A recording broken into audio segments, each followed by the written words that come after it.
Okay, ready to go. Okay. Right, apologies for the slight intermission there, technical failure. We're going to restart again and we'll start your clock again, Councillor Amos, if you'd like to propose your motion. Thank you. Thank you, Mr. Mayor, gentlemen, but it is a warning to everybody just to rely on technology to the extent that they do. You see, I would have been standing there with a bell and a clock, but there we are. Thank you, Mr. Mayor. I won't go over everything I told, but just go back to the second sentence. What I was saying, rather, this closure programme is a bizarre attack on their customers, train operating companies' customers. Nothing more than simply a cost-cutting move that will solely and exclusively benefit their shareholders. Whilst I don't have any problem with companies making a profit, far from it. In this case, since taxpayers are funding the railways to the tune of billions of pounds every year, they do have a duty to maintain a public service element in the running of the railways. This move will cause nothing but hardship and inconvenience to their own customers. Mr. Mayor, closures will not just hit passengers by completely removing a fundamental element of providing any public service, namely having a choice in how you buy or pay for it, but will particularly impact on the elderly, the less mobile, and others who are not comfortable using digital technology to make a purchase or a machine in a public forecourt. All the staff in the Foregate Street office are some of the most helpful people you're likely to find anywhere, who go out of their way to ensure you get the best routing for your journey at the best price. They always explain your options and the choices you have from the unbelievable 55 million different fares on British Railways. Compare that to a machine which will give you no choice and almost certainly always charge the highest price. So this will mean, in fact, a huge price increase for thousands of people in Worcester alone, many of them already on low incomes and tight budgets. And as for using machines, of the 3 ticket machines at Foregate Street, for example, I can tell council 2 rarely work, so don't bother. And the third one, which says cash and card payments, you'll find that if you get to the end of a transaction, it will then tell you that it won't take cash. Take Worcestershire Parkway, Mr. Mayor, a brand new station opened only 2 years ago and funded by our county council, which recently celebrated passenger numbers greatly exceeding even their most optimistic expectations. The 3 windows of the huge booking office boarded up in the new atrium, making the entrance to the building nothing more than an unwelcoming shell. Shrub Hill, at the centre of a massive redevelopment and a significant increase in passenger numbers, now with no facility. And don't be fooled by the false promise that Foregate Street, the busiest station in the county, will keep its office. I understand from the inside that in fact this refers not to a 9 to 5 daily service, but a few hours a day ad hoc. And if a member of staff is off sick or on leave or retires, they will not be replaced, as they intend to run it down and then close it, claiming passenger usage has dropped. It's very difficult to buy a ticket from an office that is constantly closed. And of course, ticket offices undertake a whole array of activities, much more than just selling tickets. They are the first and for many the only port of call when trains are delayed or cancelled, as they so often are, particularly with the endless days of inaction through strikes and overtime bans. They provide advice and information, and these general inquiries are an essential precursor for people getting the most appropriate ticket, particularly helping people navigate a confusing and needlessly over-complex fare structure. Did you know, Mr. Mayor, there are over 100 fare types from Worcester to London alone? Isn't it obvious that the train operating companies should first of all modernise and rationalise the absurd jungle that is now the range of fares, given that such a mess cannot translate onto any machine, but can at least be explained by station staff? For years, train operating companies have been undermining ticket offices by forcing people to use other methods. For example, you can only buy a 3-year rail card online. Ticket offices are banned from selling them. Why? Goodness knows. A major concern is who carries out these additional functions of ticket offices when there are no ticket offices. Who will deal with antisocial behaviour on stations? There will certainly be an increase in fare evasion, as the dishonest will claim they couldn't get a ticket, while some won't have a ticket for the very genuine reason that the machines don't work. At Shrub Hill, where there are 2 steep sets of stairs between the platforms and no lifts, who will be there to help people with heavy luggage? In short, Mr. Mayor, the closure of ticket offices is just the last step towards completely unstaffed stations, with the enormous and obvious safety and security risks that will bring to passengers, with criminals and thugs knowing there is no station staff around. And of course, the other issue is the unreliability of the machines themselves. The railways, like most other organisations, simply cannot operate a system of machines that work. Go into the post office on the high street, and usually at least 2 of the machines are out of use. And if it is working, the third one lets you undertake a purchase only to tell you at the very end that you can't use cash. Go into Smith's on the high street, and less often but frequently, 2 of their machines don't work either. So machines that don't serve the public are the norm in this country, not the exception. And so in conclusion, Mr. Mayor, instead of concentrating on the essentials of running a railway, the provision of a reliable, punctual and welcoming service from the appalling service train operating companies routinely do provide at the moment, it is obvious that they have little respect for their customers. And I do believe the removal of ticket offices shows they have contempt for them as well. So, Mr. Mayor, what I'm hoping Council will do is let's send a unanimous message to them by this motion that we want our ticket offices to stay open. Thank you. Seconder, please, Councillor Cleary. Yeah, thanks, Chair. I wasn't actually going to say anything, but given the drama of my train journey on the weekend, I will. I was at Foregate Station and my train further down the line, I was going down to the home counties, was cancelled. There was no answers on the board as to what I should do, and there was no answers on the machine, and there was no answers on the train app. And it's only because I spoke to the chap that was sat in the ticket office that I knew where I could go, where I could change in order to get back on my journey to be where I needed to at the right time. So without that ticket office, I would have missed my appointment. So I second the motion in entirety. Thank you. Fine, okay, right. So,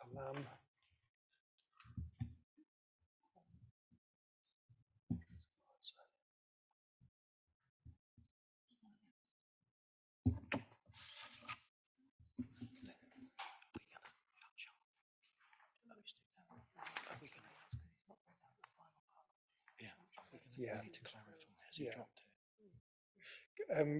Councillor Amos, can you just clarify exactly what the motion is calling to do? Sorry, Mr. Mayor, can you repeat the question? Can you just clarify exactly what the motion is asking the council to do? Just clarify that point, please. Yes, indeed I can. Yes, just...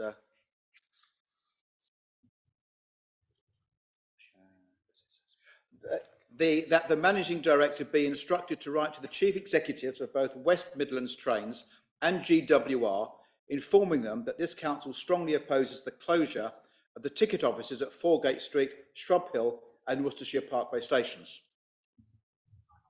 And then the final paragraph? Furthermore, did you want that in the motion? Oh yeah, well, yeah, the last paragraph, yes. The last paragraph also is, furthermore, this council resolves the Policy and Resources Committee should consider a new policy on fees and charges which will ensure that residents and customers will always be given the choice of payment method for any service provided by this council for which it makes a charge. Okay, right, thank you.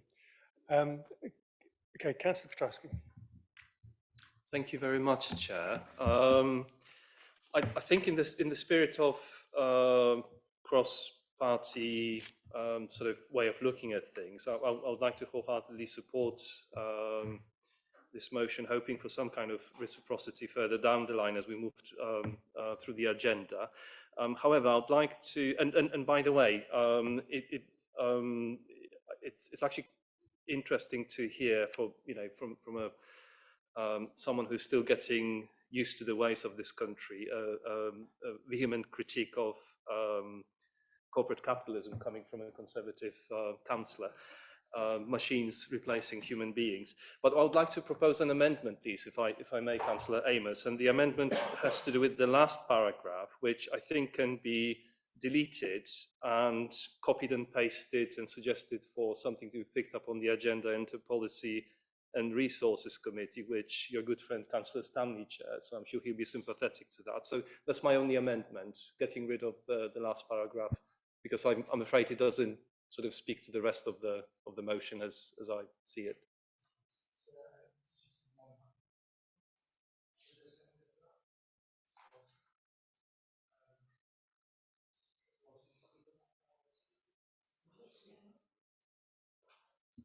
No, just formally seconding. Yeah. So we're going to discuss the amendment, which is the last paragraph into be raised by the policy.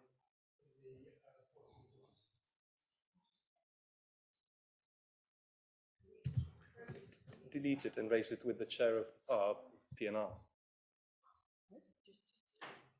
Delete it.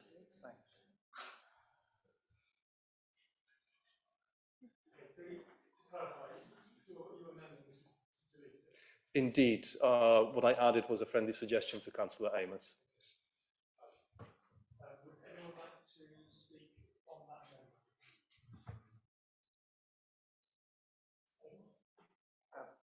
amendment? Thank you, Mr. Mayor. In fact, I was hoping there wouldn't be an amendment, because I think sending a unanimous voice from this council is actually important. But the reason I put that in is because, and I'll actually read out the paragraph I left out, because in review of the time. But what I would have said was, and what I will repeat now, is, and this is what I was going to say, and just so this council does not appear to be hypocritical, demanding that others give customers the choice of payment, the last section of this motion is requiring us also to provide a choice of payment for residents and customers for council services, an issue that came up at the Audit and Governance Committee only last week in respect of payment by cheque. So what I'm simply saying, Mr. Mayor, is that we are asking the rail industry to give people a choice, which I think hopefully we would all agree, but equally, we provide services for which people pay. And I think we should equally provide, on exactly the same basis, a choice. We can't possibly ask the managing director to write to two chief executives saying, give people a choice, and then we ourselves don't give people a choice. But it's not even, to be honest, it's not even going as far as that, Mr. Mayor, because what the motion is simply saying is it's putting that particular point to the P&R committee to consider a new policy. It's not saying we are mandating, we are directing you to adopt a new policy. We're simply putting it to P&R to consider a new policy. And the truth of the matter is, since my party doesn't have a majority on it, P&R can do what it wants. But I think it would be a great pity not even to send it to P&R and at least discuss it, if only to reject it. All I'm saying is that if it goes to P&R and it's rejected, it will make us, I think, look a little bit hypocritical. And that's the reason why I put it in. I don't really want to accept the amendment because I think it opens us to the charge that we're not being consistent with ourselves. And I think we should lead by example, Mr. Mayor. Is there anyone else who'd like to speak on the amendment? James Stanley. Mr. Mayor, thank you.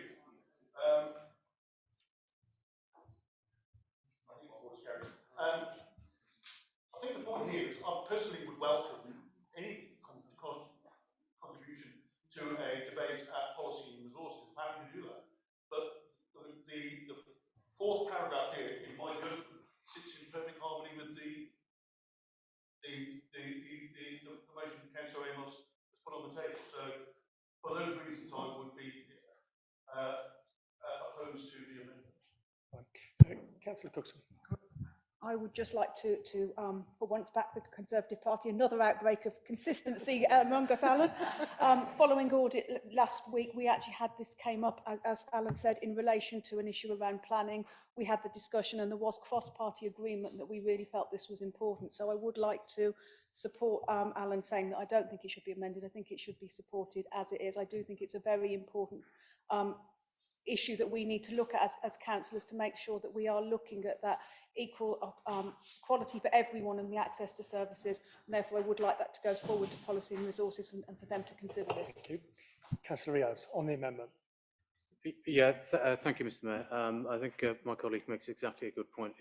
Actually, the motion calls for a consideration. It doesn't mean that we agree to anything, and that will be a full consideration of where we are at the moment and a review of what the current arrangements are, see how they're working, etc., through the appropriate relevant committee. So I feel that I can't support the amendment. Okay, thank you. Any other speakers on the amendment? Adrian Craigs. I would just like some commitment or clarification or something from Councillor Amos that the letter which the MD is instructed to write will make no reference to this final paragraph, because if it were to do so, I fear it would dilute it when we're dealing with these industries. And just the whole point about the letter is one thing. The point about the paragraph is something tenuously connected, but not directly connected to what we want to get across to the train companies. Thank you. Councillor Amos. Thank you, sir. Well, I can tell Councillor Gregson I totally agree with him. It's a bizarre situation we're getting into tonight.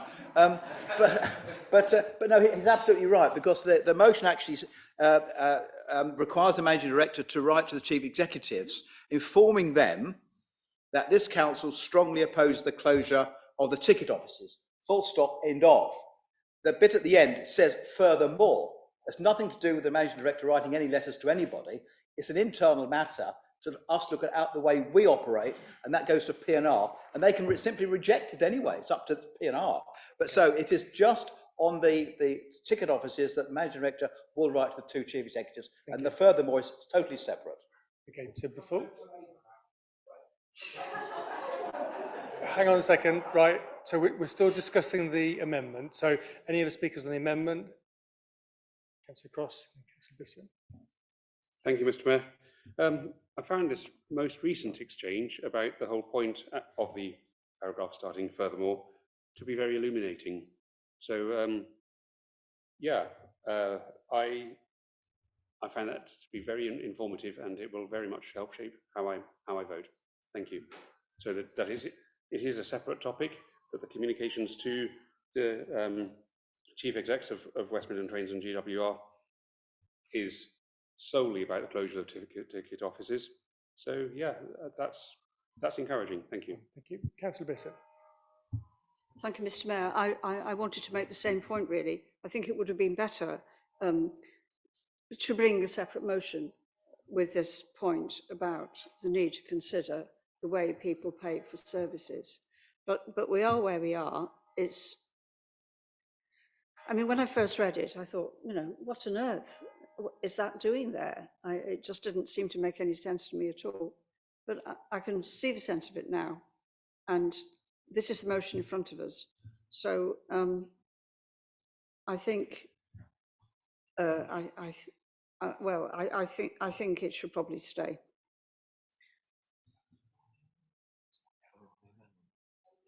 Okay, just before we move on. Councillors, I just wanted to update you on the tech situation. We are live broadcast. The audio is being conveyed. What we've established is the camera isn't tracking when we're switching between microphones.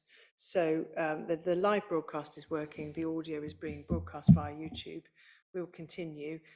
If the camera tracking doesn't catch up this evening, then there's not a lot we can do about that, because obviously the footage that is being collected isn't tracking you at the moment. I appreciate it's disconcerting because that's not changing. I'm finding that disconcerting too.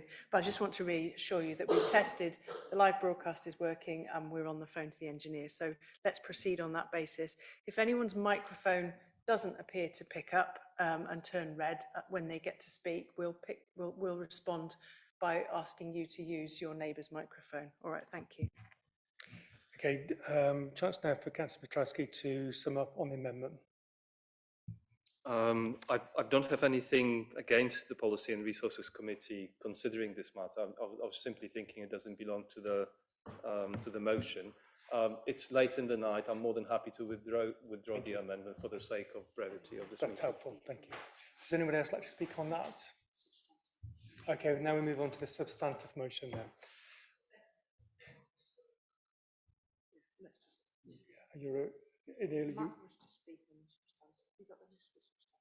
Yeah. think we've established that. Right, okay, so on to the substantive motion. Councillor Lamb. Just press that.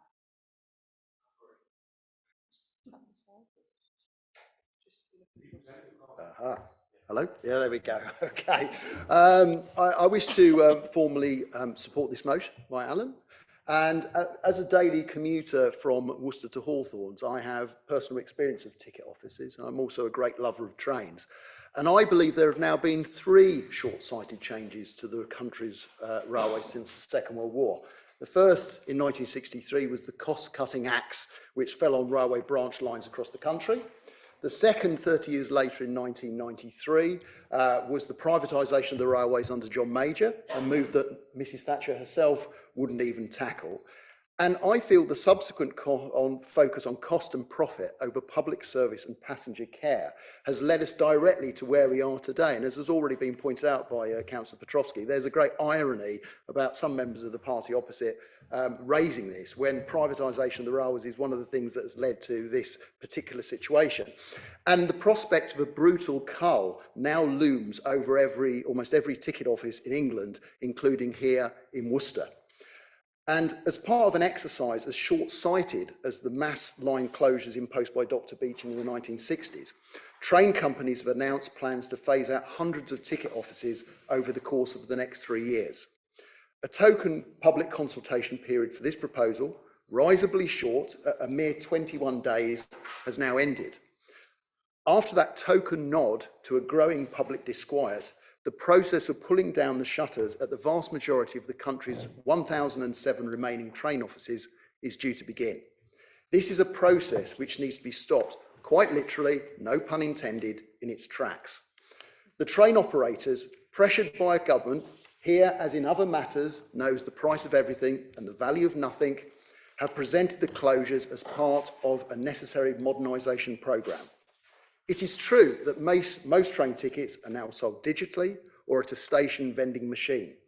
But the suggestion that from Worcester to Birmingham, ticket office staff will be liberated to take up new and engaging platform roles is for the birds.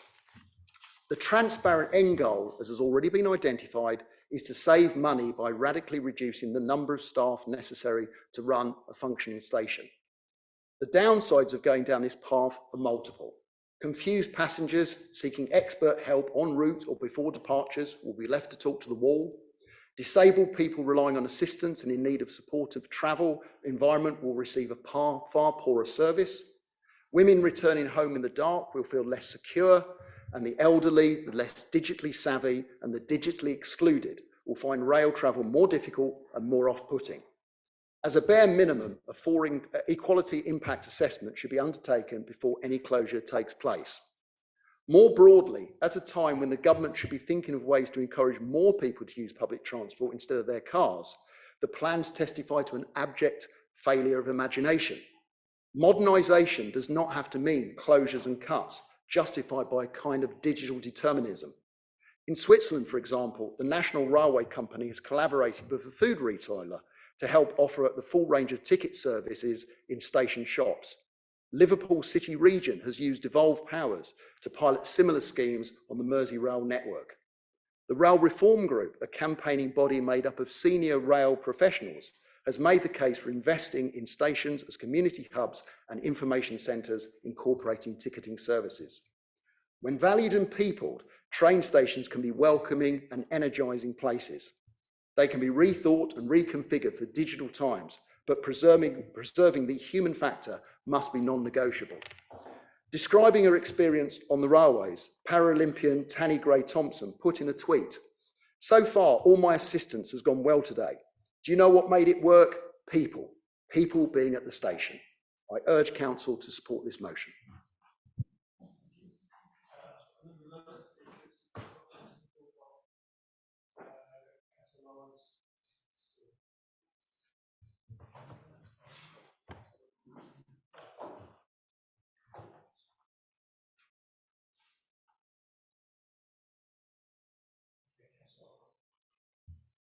Mayor, thank you.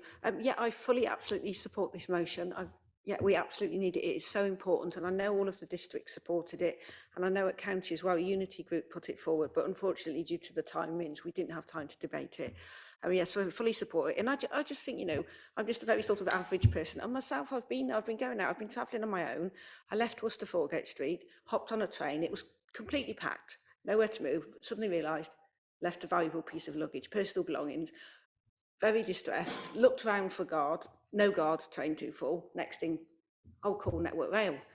Not very good signal. I get to Droitwich in a terrible state. The first thing I do is go to the ticket office, and he was brilliant, and he called Worcester, and my luggage was safe. So they are on it, and it's not just people who have problems with accessibility, it's all of us can make use of them. And I'm not quite sure where this fits, but I know Councillor Amos mentioned a couple of train companies, but I'm just conscious that we don't miss any out. Obviously, there's cross-country trains, Great Western Railway, Chiltern Railway, Severn Valley, and also West Midlands Railway. And I think they do all come through, although not Severn Valley, but I just would hate any of them to be missed off. Thank you. Thank you.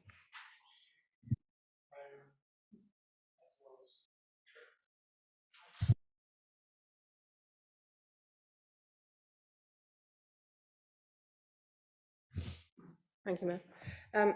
I just really wanted to stress the point that Matt brought up about the disabilities.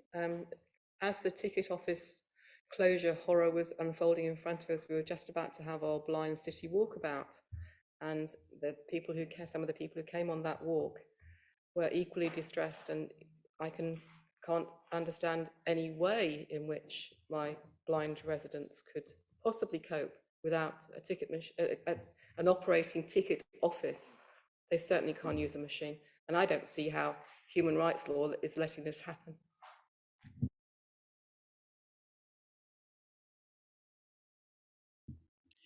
Thank you very much. To some extent, this motion is unnecessary in that this council, have already done so. I mean, the member may not be aware, but as joint leader, I now have the privilege of attending the district council Worcestershire network, and the leaders of all 6 district councils in Worcestershire united to express our concern about the proposals to close ticket offices, and actually submitted a joint response to the consultation. So in time for the consultations, to both West Midlands Railway and Great Western Railway, which are the train companies that have ticket offices within Worcestershire. So fully support the motion, have already on behalf of this council expressed huge concern about the proposals to close ticket offices. Thank you, Mr. Mayor. I'm grateful to Councillor Amos for bringing this motion to council. Although I think there are 2 motions here, one about the preservation of railway ticket offices and another about giving residents greater choice regarding the payment of fees and charges. Nonetheless, I will support both of them. I am a disabled person who struggles with technology, and the idea of railway stations without friendly staff, like the staff at Foregate Street Station, fills me with despair. The proposal to close railway ticket offices is yet another heartless attempt to save money at the cost of our society and well-being. So I hope that everyone will support this motion. Thank you.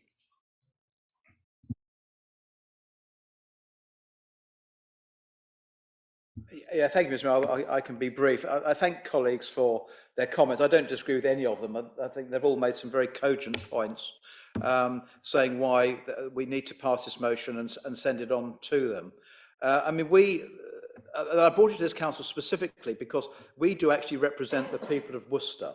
We are directly accountable to the people of Worcester, so we're acting on their behalf. And I do think it is a shame that we've even reached this position where we are discussing something, frankly, as banal as removing all ticket offices from the railway network. You can't buy a ticket other than online or by some other weird device. And, you know, I know it's a bit ironic, and I'll make the most of it, but it's rather ironic that just as I was starting to speak today, the technology in this place failed.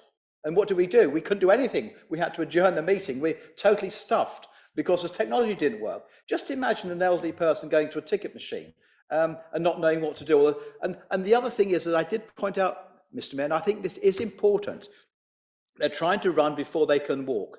Until and unless we get a proper, reliable system in of ticket machines, they've got no right at all to say that's the only method of buying a ticket you can have if you don't do it online. I mentioned the post office, I've mentioned the Smiths, and there are loads of other places, and also the stations themselves. Frankly, unless they can get their technology together, they get their act together. But as I say, the final point I'll make is I'm very worried about this, because if you take away ticket offices, it's only a question of time before you take away every other member of staff on the station. And just think what that means. We talk about women on their own at night, disabled people trying to Shrub Hill. I mean, it's a serious point, Mr. Mayor. Shrub Hill doesn't have a lift. You go from one side to the other with a heavy suitcase, which I often have to do. And even I'm beginning to get past it. But there isn't anybody to ask. You're stuck. So I think it's common sense. And I think it's so sad that we've got ourselves into a position where a council like us has to even be debating this issue.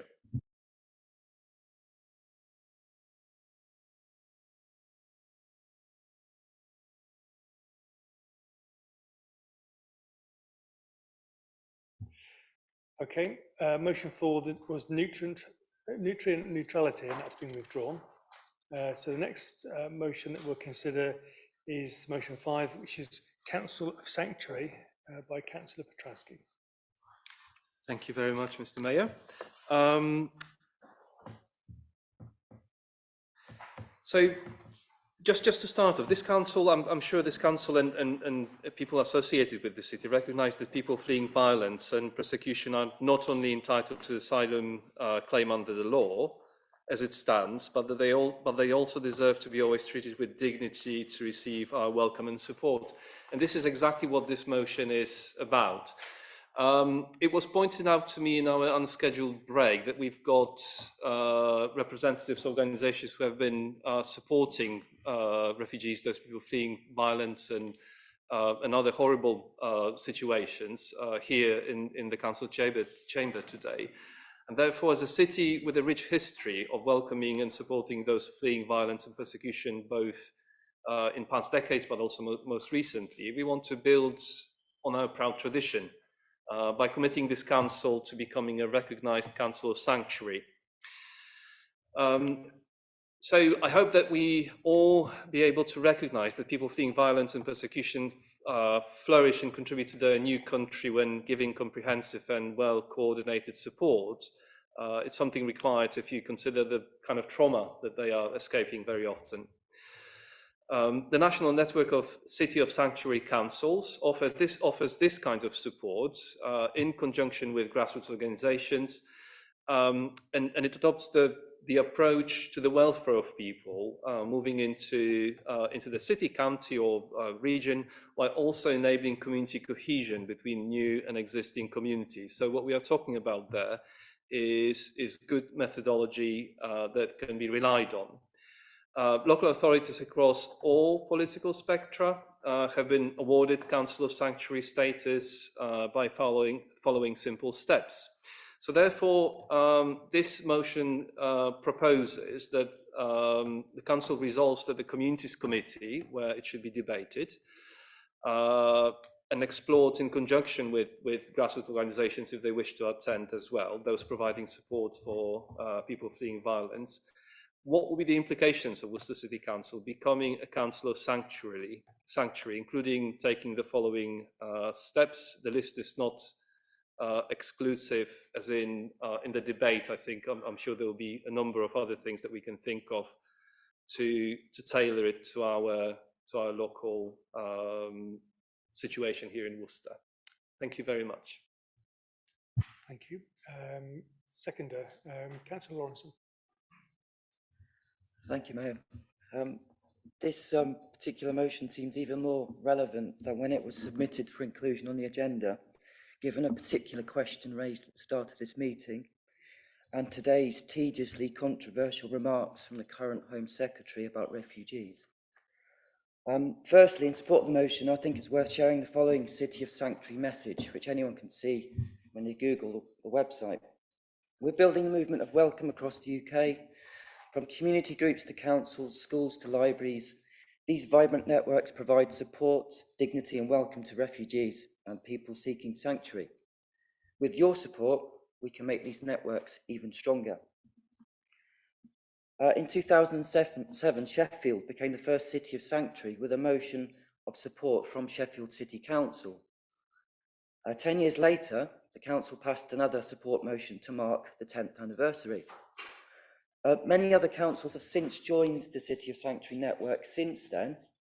Last June, the City of Westminster Council joined the network, followed by these councils in July: Powys, Calderdale, Hackney, Norwich and Manchester. Last week at Huntingdon Hall, I saw a performance by the poet Brian Bilston. In support of this motion, I would like to read his poem titled Refugees. And before I do, it's very important to mention that I will read it from top to bottom and then bottom to top. It's very important that you remember that. So here goes. Refugees by Brian Bilston. They have no need of our help, so do not tell me these haggard faces could belong to you or me, should life have dealt a different hand.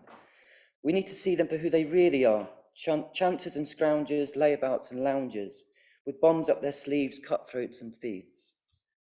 They are not welcome here. We should make them go back to where they came from. They cannot share our food, share our homes, share our countries.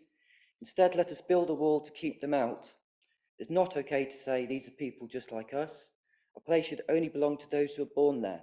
Do not be so stupid to think that the world can be looked at another way. And I'll now read the poem in another way.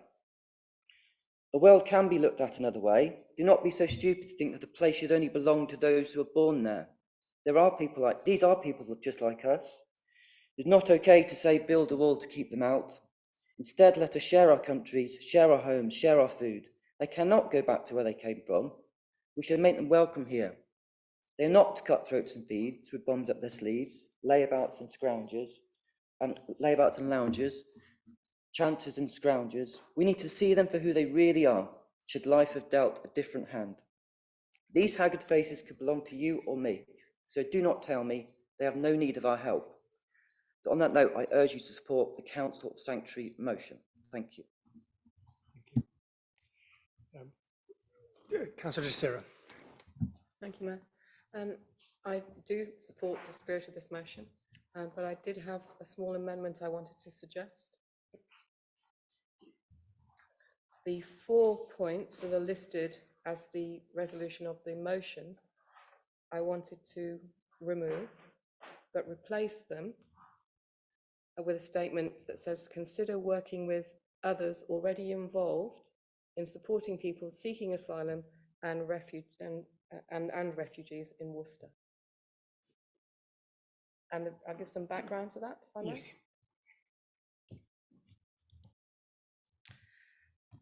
Worcestershire Welcomes is a collection of local groups throughout the county supporting refugees and asylum seekers. At a meeting earlier this year, it was agreed that the group would seek to obtain County of Sanctuary status, and as it happens, Herefordshire is already set up as a County of Sanctuary. Worcestershire Welcomes are supported by Natasha White, Operations Manager of the Resettlement Team at Worcestershire County Council, and there is a plan to form a working group to move this forward. These developments do not prevent Worcester itself becoming a city of sanctuary. However, the broader picture needs to be understood, and further, Worcester City Welcomes Refugees as the organisation that represents Worcester should be included in discussions. Thank you. Councillor Petrosky, would you be willing to accept those amendments? Oh, yeah.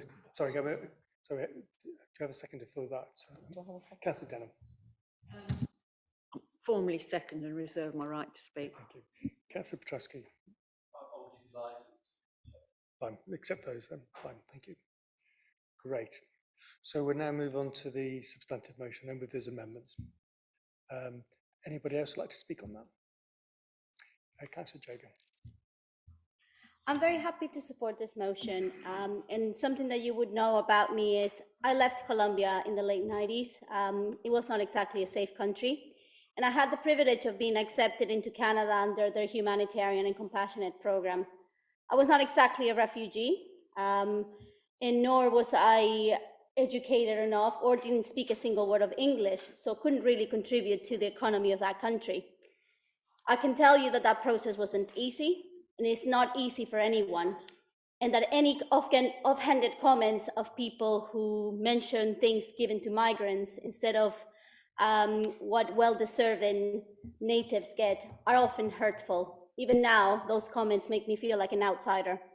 So this is one of the main reasons I decided to go into politics, to make sure that people who flee their country, people who are going into a new culture, feel welcomed. So I will do anything I can to support that motion and to make that happen. Thank you very much. Thank you. Councillor Hodgson.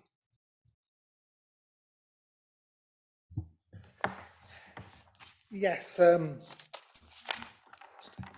I do support the rights of, refugees who have legitimate reasons in this country. I know when I was president of Worcester Vigonia Rotary Club, it was a great pleasure to support Jill's husband's charity, and we paid for a trip to take them to Birmingham for the day, which I think was a really good gesture. But I do have some questions actually about this, because I went onto the website and that, and there's obviously a process by the website you actually go on. Are there any financial implications for the City Council if we actually sign up to this thing? Because I know I'm conscious that at the City Council, we are finding budgets quite difficult at the moment. Also, do we have an estimate of the amount of officer time this is actually going to take as well? Because I know as members of the staff, our council are sadly being made redundant, we might well have a capacity in terms of actually dealing with the process and that. I'm not actually against it, but I think before I would vote on it, I think I would have to have an understanding of what we're actually signing up to as an organisation. Yeah, I think you're making some interesting points there, but obviously the motion is asking it to be referred to a committee, and obviously in that committee they will be discussing all the financial and other officer time and so on. So please bear that in mind in what you've just said. Are there any other speakers on this? Councillor Amos. Yes, thank you, Mr. Mayor. I fully support the first paragraph, actually. There's no question, ifs and buts about that. But I'm going to vote against the motion, and I'll tell you why. Because I think what we are lacking at the moment may come out if it goes to the Communities Committee or PNR. We haven't got any details what the implications are. By that, I mean, what are the practical consequences of going down this road? I genuinely don't know, and therefore I'm reluctant to just say, well, let's go down the road. We don't know what the route is. But so my response really is framed in a series of questions and a cautionary tale.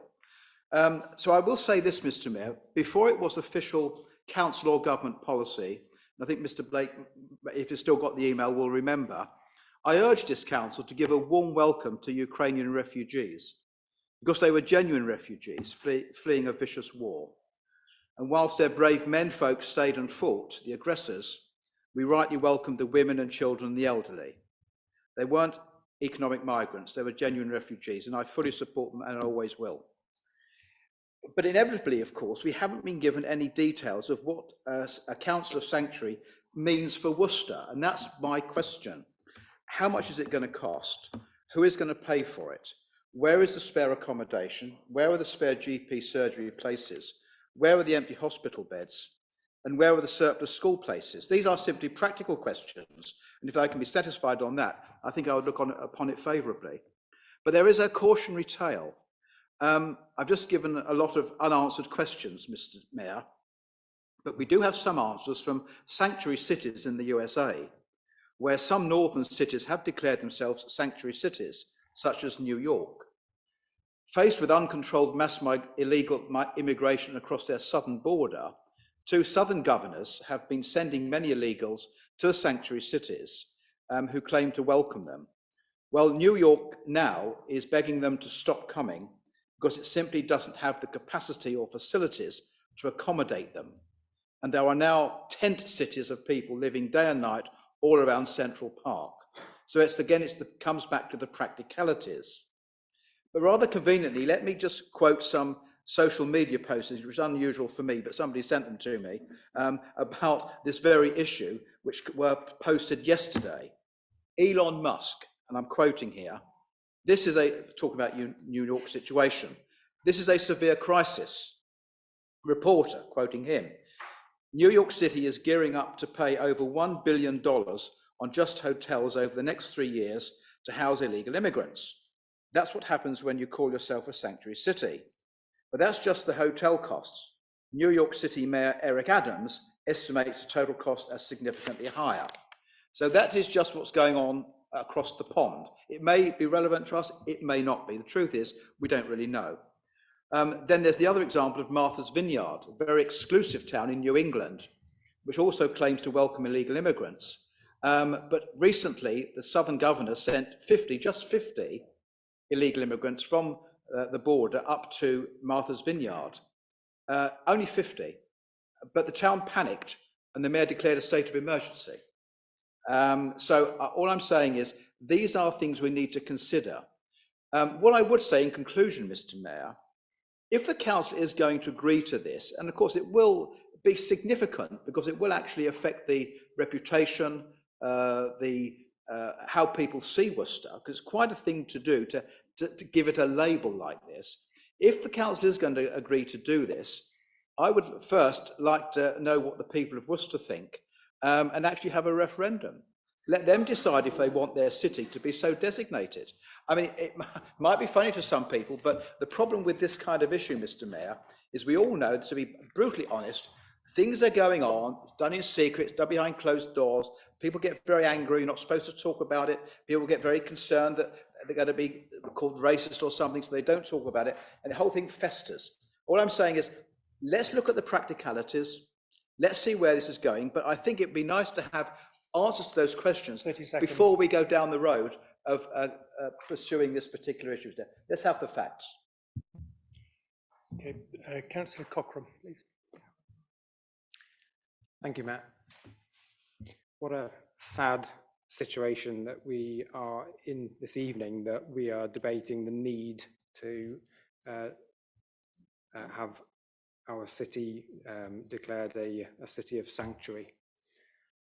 This is not a situation that has been brought about by asylum seekers. This is a situation that has been brought about by the UK Conservative government that has over multiple years created a hostile environment, has under-resourced the Home Office to process asylum claims swiftly, and has essentially tried to use the English Channel as a wall to prevent people seeking sanctuary from arriving in the UK without putting the resources in to provide, legitimate routes, safe routes by which people can apply for asylum in this country. As a local GP, I consult with asylum seekers. I hear their stories firsthand as to what they have suffered, the fear that has driven them to risk their lives to come to seek a place of safety where they can live with dignity. And what we find is that they are languishing in hotels that is not suitable accommodation for people to live for an extended period of time in. Not through their choice, but because this government has not put in place the funding, the resources, the preparations to enable the swift processing of people's claims of asylum. So I think we need to be clear that this is not a motion that is about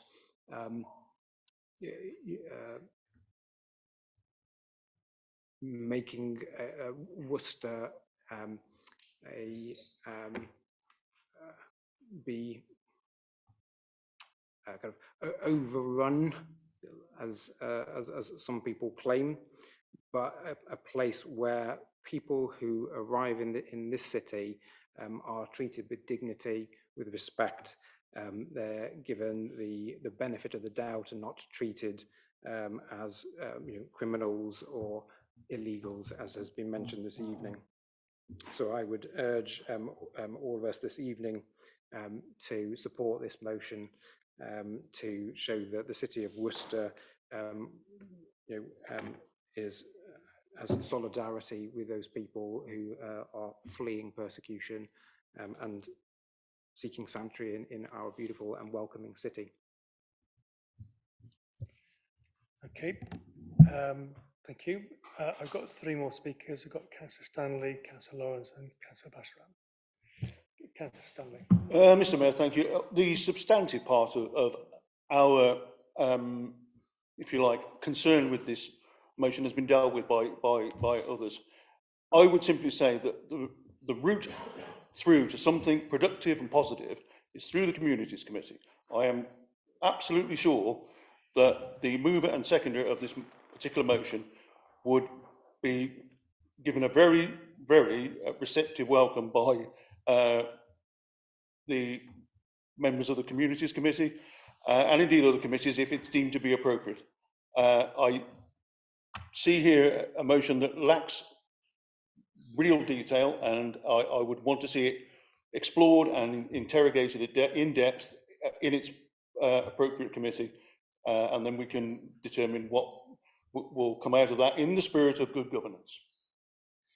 I believe the motion does ask for it to go to Policy and Resources Committee, so it will be discussed. Yeah. Okay. Oh, to Communities Committee. Communities. Sorry. Okay. Councillor Lawrence. I went to school with a girl from Uganda. I go to the gym with someone from Rhodesia, now Zimbabwe. I was a scout leader to some Syrian boys. As a dancer, I meet Iraqis, Moroccans, Turkish, Egyptians. All these people come from very different backgrounds and what they're escaping persecution. I think it's the one thing that we really must do is recognise that if the boot was on the other foot, we'd be washing up on their shores, and we should recognise that. And I will be supporting this motion, and I will be looking forward to hearing it from the community. Thank you. Councillor Bashram.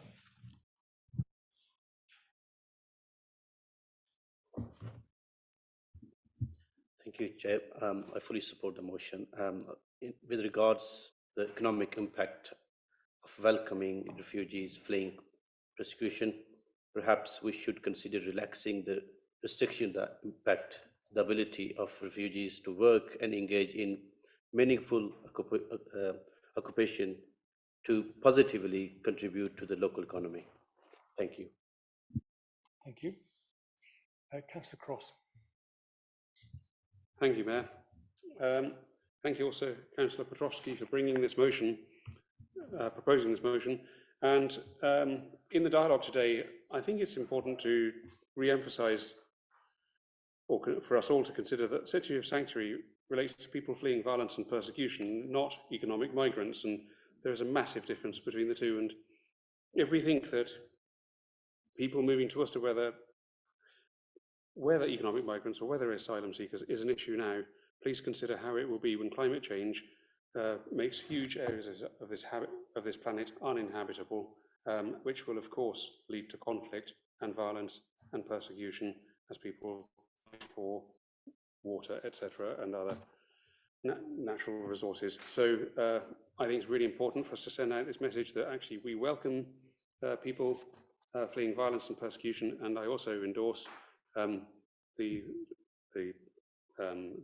notion that actually people who are coming here under duress should be allowed to work in areas that they're trained. It's bonkers to have doctors working as in a menial task, for example, just because a ticket isn't recognised from abroad into this country.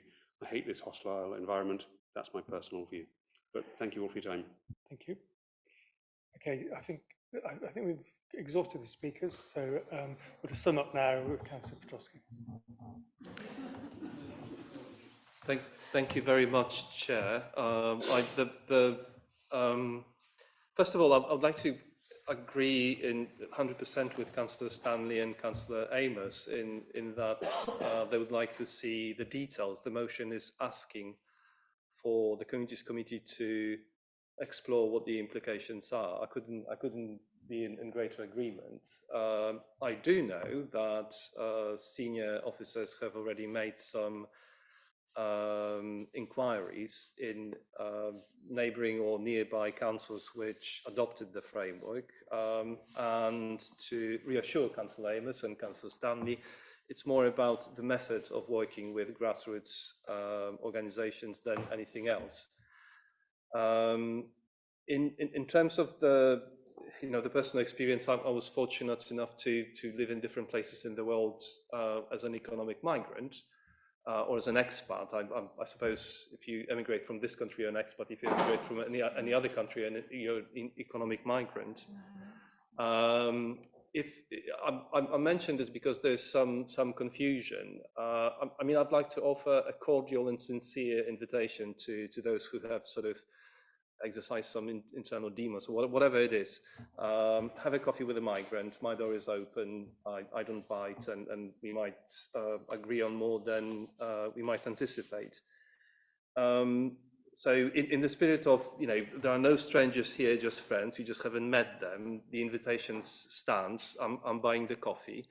And I'd like to end by quoting someone who was sitting to my left in the last council meeting, and that's late Councillor Andy Roberts. He said in one of his remarks made public to the local press, I suggest we continue to concentrate on our efforts of facilitating a prosperous county and helping families, all families. That was said in the context of underage minors fleeing violence and coming here as underage refugees, of helping families to stay together, manage their difficulties and playing to their strength. I really appreciate and thank all the colleagues for their contributions. Hopefully this wasn't a time wasted. Thank you. Thank you. So we're now, with no further speakers, we'll now move to the vote. All those in favour? On the amended one. On the amended motion. All those in favour?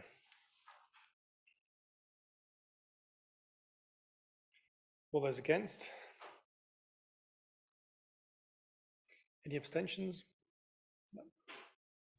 Okay, that motion is carried. Okay, next motion is pets as prizes. This has to stop. Councillor Lawrenson. Thank you, Mr. Mayor. A short speech, you'll be pleased to know. Firstly, I'd like to acknowledge Alex Shepherd's excellent speech in support of the motion at the start of the meeting. Thank you, Alex.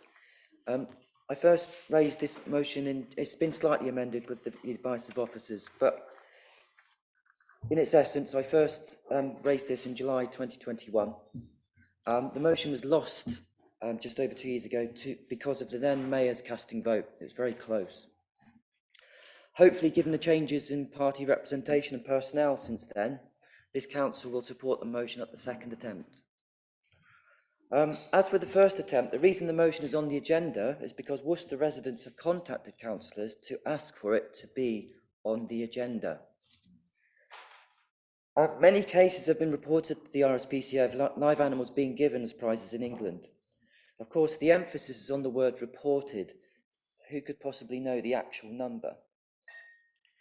This motion isn't just about banning the giving of live animals as prizes on council-owned land. It's also an opportunity to raise public awareness of this outdated practice. The more local authorities that pass such a motion, the greater the possibility that national legislation will be altered so that the practice of pets being given as prizes will finally be stopped in this country. So therefore, I urge you to support this motion this time round. Thank you. Thank you. And seconding, Councillor Lewin. Thank you, Mayor. I'm an RSPCA supporter and was also contacted about this campaign, as well as residents contacting me to support them.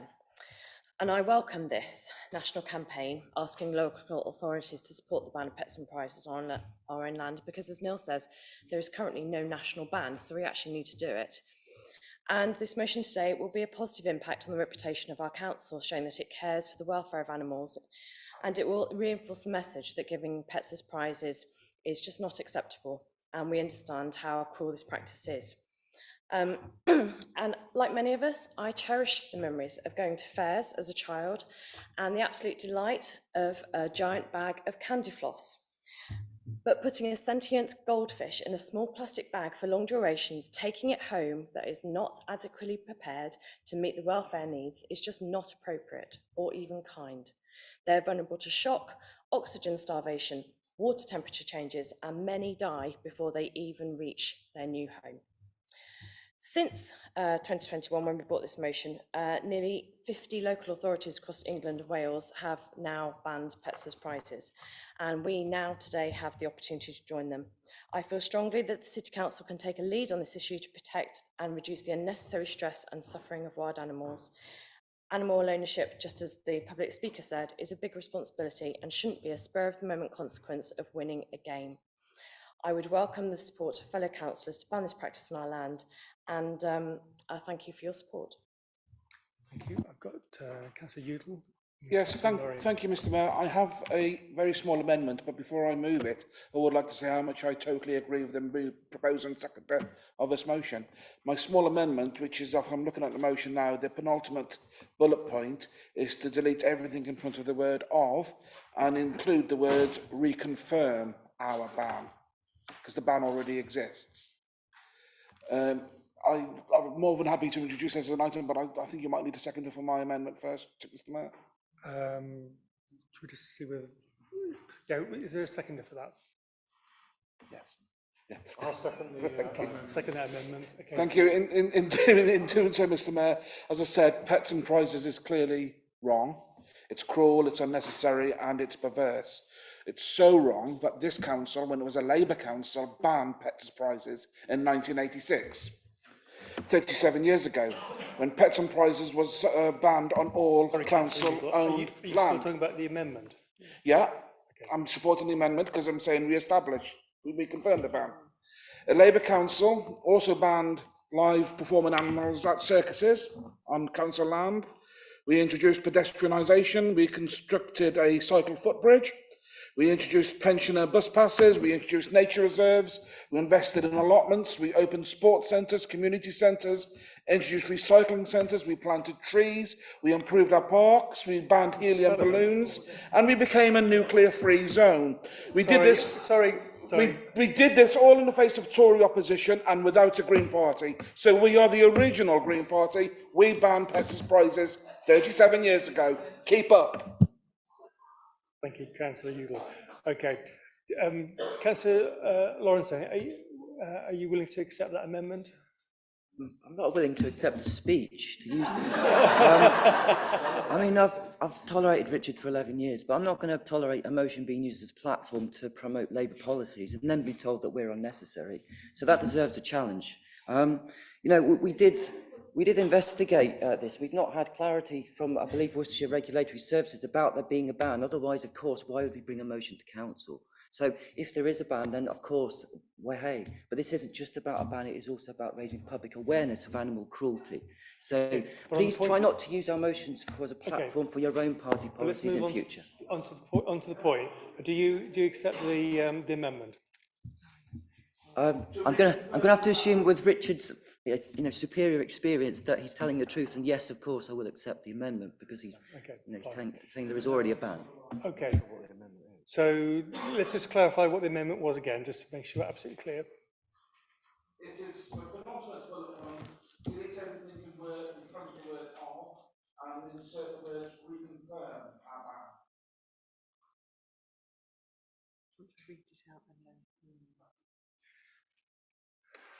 I can't see that. It's penultimate, the one, the second to last, yeah?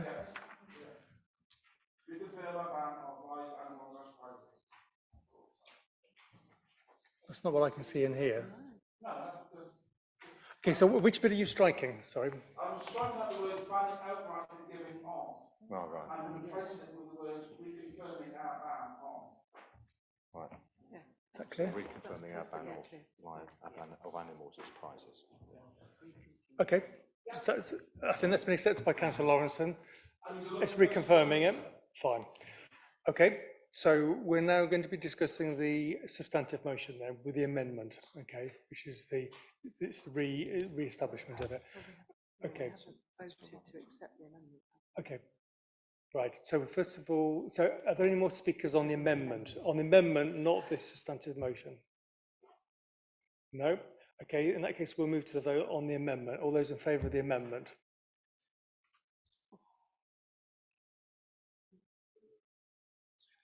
Yeah.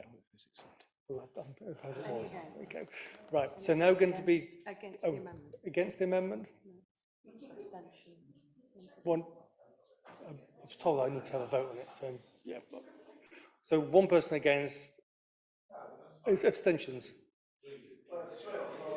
Okay, well, so the amended motion is adopted Yes. for debate. Fine, Yeah. thank you. Do we have to vote on No, it? probably not.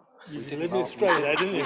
Right, We okay. didn't earlier in the meeting when the proposer. Move on, right. Okay, we're now going to be just. So the amendment's agreed. The amendment is agreed. We're now going to be discussing the amended motion. So who would like to speak on that? Hodgson. We've got Owen at the back. Cleary. We've got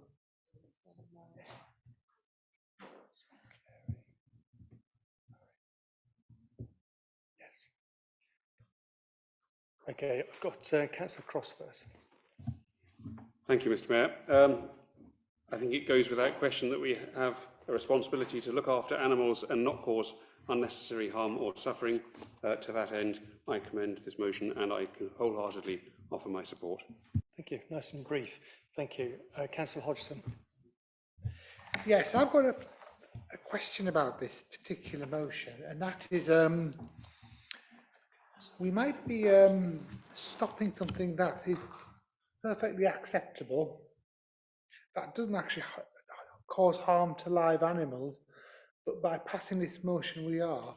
And for example, we have a race course in this city, and one of the things is, for example, racing syndicates that people are a member of, where, for example, you know, they will contribute to a race course that is then trained in a yard somewhere and that.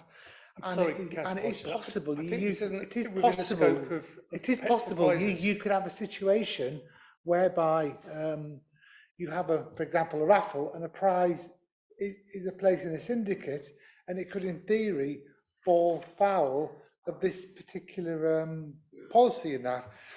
Would it not be sensible if the motion just refers to that the prize winner is the actual keeper of the actual animal, because you might find you are stopping things that you might even not be aware of.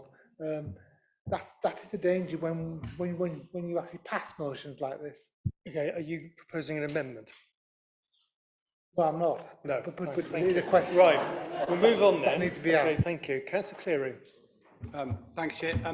It's just an observation, really. I wonder whether we even need to do this. I haven't seen a goldfish in a bag since I was in primary school. I think socially, this is a long, distant thing. I'm happy to be corrected if someone's seen one recently, but I haven't seen one since I was in primary school. Yeah. Councillor Cookson. I just wanted to respond to that because actually I would have agreed with you until this summer, where my mother lives in Stourport on 11 miles down the road. They've been giving out goldfishes left, right, and centre to people. So it still is something that's live. And Right. So still to speak, we've got Councillor Murray, Councillor Lawrenson. Lawrence, sorry. Councillor Murray. Thank you, Mayor. I just wanted to say I do fully support this motion. I've also been lobbied by residents. I did do some research into it. Sorry, I didn't come across the fact that it was already banned, but I did come across comments that were made when it came before council 2 years ago. It was hailed as being virtue signalling. It's not virtue signalling. This is recognising that we're a nation of animal lovers. And as Councillor Amos stated earlier this evening, we represent our residents. Our residents want this ban, and I therefore fully support it. Thank you. Thank you. I've got Councillor Lawrence. Thank you, Mayor. I watched in horror as somebody came into the public toilets in Stourport on 7, held a goldfish in one hand, emptied the water out of the bag, filled it with chlorinated water and stuck the goldfish in. So I will be wholly supporting this motion. Thank you. Is there anyone else who would like to speak on this motion? No. In that case, we'll give, sorry, Councillor. Thank you, Mayor. I just want to say that I did email WRS about this, and they told me that giving animals away as prizes is not a licensable activity and therefore not regulated by the local authority. They didn't say that there is actually something in place to ban it. So I think we do need to check that if there is a ban in place, whether it's recognised by WRS and also whether it's recognised by the RSPCA, as we can't see it on their website either, that we're one of the councils that have got it. Okay, so, yeah, so just for a point of clarification, it has already been investigated, and when it comes to committee, it will be discussed further, and further clarification will be made by regulatory services. So it will be investigated at that point. Councillor Amos. Yes, thank you, Mr. Mayor. I'm not sure to whom I should direct this question. It's a genuine question because I don't know the answer. Does the council actually have the power to ban live animals as prizes or not? I mean, I don't know. Does it or do? Yes, I'm reliably informed that we do on our own land. Yes. We do on our own. Yes. Okay, so I think if there's no further speakers, I'll allow Councillor Lawrence to sum up. Thank you, Mr. Mayor. Thank you, everyone. So I'm just moody because I've got a cold. Richard, we'll have a hug later on. And I'll give you my cold. I've been informed that the council was not listed on the RSPCA list as having the ban in place. There does seem to be some ambiguity as to whether it's actually enforced, or if there is a ban, whether it's being enforced. So with that in mind, I do think the debate is still relevant. It's necessary for us to discuss this. This is the second time this motion has been proposed, so therefore I would have expected advice to be given at proposal stage as to whether the motion is in fact necessary. So we're here tonight, spent about 20 minutes talking about this. That wouldn't be the case if the advice was it's not necessary. The RSPCA are aware of other animals being given away as pets, so this isn't just about goldfish. I know that's the image everyone has, but it's not just about goldfish, it's about other animals being given away. And then finally, as I said, this motion is also about raising awareness of animal cruelty and building momentum for a change in national legislation. Over the last 11 years of being here, I just increasingly see the function of this council being a lobbying body, given that so many of our powers are effectively taken away. A lot of what we seem to be doing is, oi, government, can you change what you're doing? Well, if that's the case with this motion, then still a result. So thank you for your time, and we'll make up later. Thank you. Right, so we'll move to the vote. All those in favour of the motion? All those against? All those abstaining? Thank you, that motion is carried. Okay, we're moving on to the last motion, roads policing review. Councillor Murray. Thank you, Mr. Mayor. My notice of motion is as on the order paper. While COVID lockdown prompted a significant drop in traffic and road casualties, the post-pandemic figures reveal a sharp increase in both. The Home Office is responsible for policing in Great Britain. Roads policing is not currently deemed a national strategic priority, as it is viewed as a local issue to be determined by police and crime commissioners. Police and crime commissioners are elected officials whose role is to make sure that local police meet the needs of the community. Dedicated roads policing officers make up just 4% of the total police force strength. In Warndon villages, many residents, and particularly those who live close to the wider, straighter roads, are regularly disturbed by late night racers who drive around the area at excessive speeds. In my annual residents survey, which I've been undertaking since June of this year, many residents have cited boy racers as the #1 issue they would like to see the police tackling. I wrote to the Police and Crime Commissioner to request action on behalf of residents. His response was, at best, disappointing. He referred to residents who speed whilst going about their daily business. This was a blatant attempt to evade the case in point, which is that thrill seekers are treating the area as a late night racetrack, which residents describe as Brands Hatch.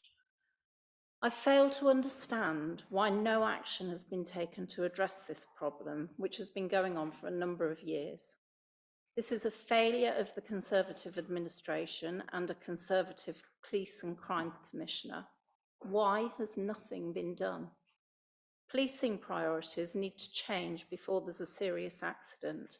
I'm therefore requesting that Council resolves to mandate the Managing Director to write to the Home Secretary and the Secretary of State, making clear that the roads policing review undertaken in 2021 should be published without further delay, that funding in real terms for road policing should be restored, that His Majesty's Inspectorate's recommendations should be implemented in full as a priority, and that a new national strategy for road policing and safety should be developed.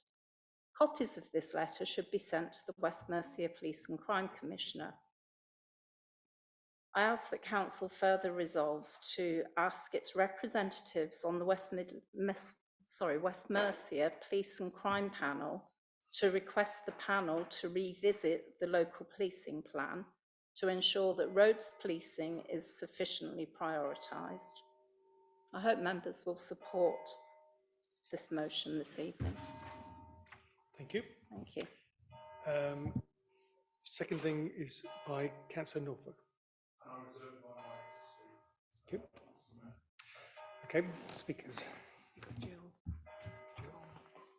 Tom, Andrew, Tor, Stephen, James, Adrian.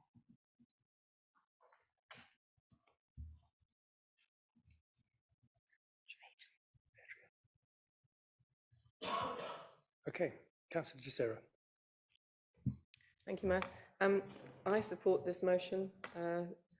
Boy races around the Elgar Retail Park have become a major part of my life at the moment, and trying to get police to tackle them. I'm told that they have lookout posted down the road, so when the police do try to tackle their behaviour around the McDonald's in particular, they've been spotted and they're away. So I think they need some other way to tackle, maybe some more resources, and it would be good to hear if they could do that. Thank you. Councillor Petrowski. Thank you very much, Mr. Mayor. So just a formal and direct response to Councillor Mary. Well, first of all, thank you for bringing up this motion, and the answer from my part is to happily raise this with the Police and Crime Commissioner as somebody who represents Worcester City Council on the panel. One thing which I did mention in our local policing ward briefing actually this morning was that in my view, and in the view of this motion, we should be asking, I think, as a council about the road safety data as well as part of our local neighbourhood briefings. Buttonhole is not too bad. We don't have many fast roads, but there are other places in the city where this kind of insight and data analysis would be very helpful. Thank you. Councillor Cross. Thank you, Mr. Mayor, and thank you very much to Sarah Murray, Councillor Murray, for bringing this motion forward. Antisocial driving or noisy racers absolutely is a perennial issue in clearly north and south of Warren parishes, and in Warren Parish South was a top issue raised by residents, where we had a 60% response rate after surveying every single household. So the numbers are there. Residents are clearly keen to see that all our elected representatives working together on this. So parish, city, county councillors, county council. It's very encouraging to see this motion, from looking around the room, getting support, and I wholeheartedly welcome it and support it. Thank you. Thank you. Councillor Pingree. Thank you. I just wanted to give my support for this motion because I receive emails very regularly about speeding in St Clement's, and as it's a ward with 2 primary schools, it's obviously very concerning. Most of the reports came from Henwick Road, Albury Road and Hallow Road. I'm very much hoping that this motion will encourage more funding for road policing that enforce speed limits and keep people safe. Thank you. Councillor Hodgson. Okay, I want to talk about a number of aspects on this. First of all, I have another role in another place as a parish councillor at Warner Parish Council, and I'm responsible for the speed indicator devices signs that we actually operate around Warner villages. We have a couple of them that we actually rotate in that, and these are really good signs that parish councils can actually provide. And I know some of our county councils have also funded them through their divisional funding and that. And what these do is these obviously are a good reminder to drivers to actually slow down, because there are many of them who will exceed the speed limit without really when they're not really concentrating on driving. And what the sign does, it reminds them to slow down. And when you see operating, you can actually see them put their feet on the brakes and the slow down. And I produce data which is on the Warren Parish website every month, what the actual speed levels are. So I think it is important that, you know, there are ways we can actually control that. I know 2 weeks ago I had the pleasure of attending a meeting which every ward councillor has been invited to.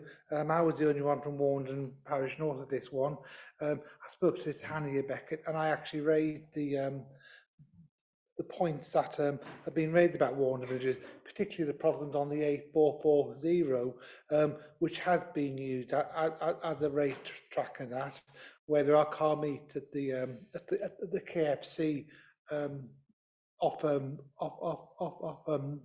Nunnery Way, and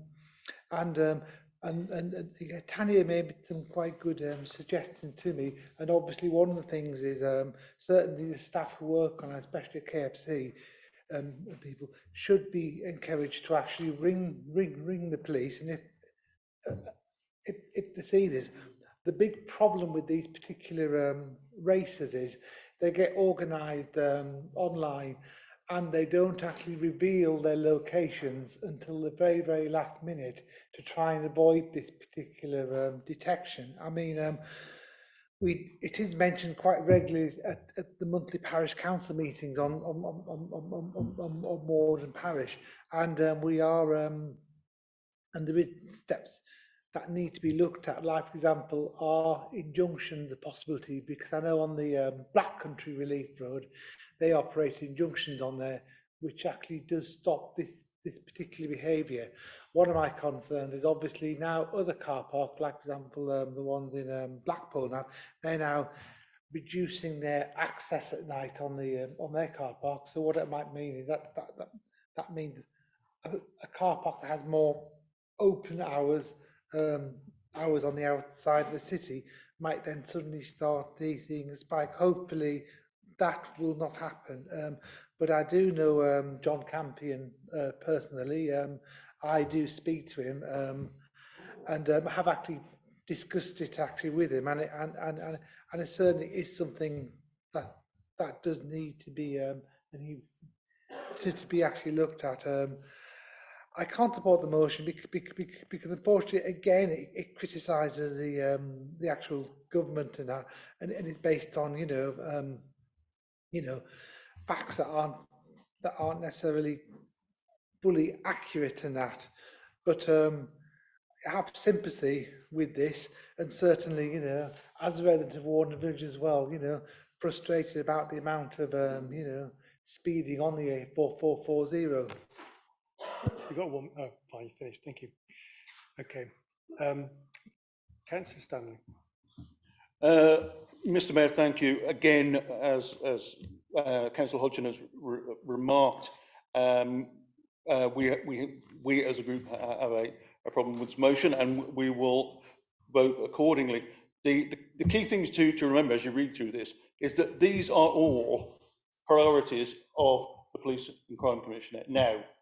Yes, there's nothing, I mean, it's quite clear that there are serious concerns about speeding on link roads, etc. But they are being addressed, and they are the priorities of the Police and Crime Commissioner. I do draw Council's attention to the final paragraph, which is the point about Council's representatives on the West Mercia Police and Crime Panel to request the panel revisit the local policing plan to ensure roads policing is sufficiently prioritised. Councillor Piotrowski, as he has already alluded to, sits on that panel as a representative of the City Council. I sit on it as a representative of the County Council. It's within our gift to make those representations. But the point still has to be made that, when you look at the 4 or 5 paragraphs of this particular motion, these are clearly priorities now of the Police and Crime Commissioner, and will remain so. And that's it essentially. He's not personally responsible for operational policy, and I think what we need to do is strip the tendency here to look at this in a sort of political way.